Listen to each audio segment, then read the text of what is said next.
Les vétérinaires sont aptes à recevoir vos animaux, mais uniquement en cas d'urgence. Si vous jugez que votre animal est sérieusement malade, vous appelez votre cabinet vétérinaire, un professionnel va vous répondre, va juger de la pertinence d'une éventuelle consultation, et ensuite il va vous recevoir, vous attendrez devant la porte, il y aura une seule personne pour accompagner l'animal, et il n'y aura à la fois qu'une personne dans le cabinet de consultation. Rappelons-le bien, ceci concerne uniquement les urgences, sont donc exclus de ce fait toutes les opérations de convenance, stérilisation notamment, et toutes les vaccinations. Sachant que s'il s'agit de primo-vaccination pour un jeune chiot, il est recommandé dans ce cas-là d'éviter tout contact de ce jeune animal avec un animal extérieur à la famille. Et s'il s'agit d'un rappel de vaccination, il faut bien comprendre que l'immunité ne s'arrête pas au jour indiqué sur le carnet et que l'on peut attendre quelque part.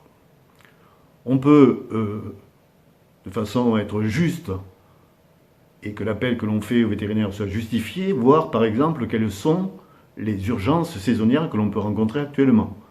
La plus fréquente apparemment, c'est l'envenimation par les chenilles processionnaires. Vous savez, ce sont ces chenilles qui descendent des conifères sur lesquels on voit des gros cocons blancs qui traduisent la présence de ces chenilles qui vont descendre au long des troncs pour aller sur le sol. Et si votre animal lèche ces chenilles, il va en résulter une inflammation violente au niveau de la bouche et des premières voies digestives, et donc il faut intervenir rapidement. Au point de vue clinique, vous allez apercevoir un animal qui a la face gonflée et qui salive abondamment. Vous appelez votre vétérinaire. En attendant d'avoir votre consultation, vous pouvez par exemple laver abondamment la face de l'animal, par exemple avec un jet d'eau et la bouche de l'animal. Autre urgence plus relative quand même, c'est la pyroplasmose, c'est-à-dire la maladie transmise par éthique.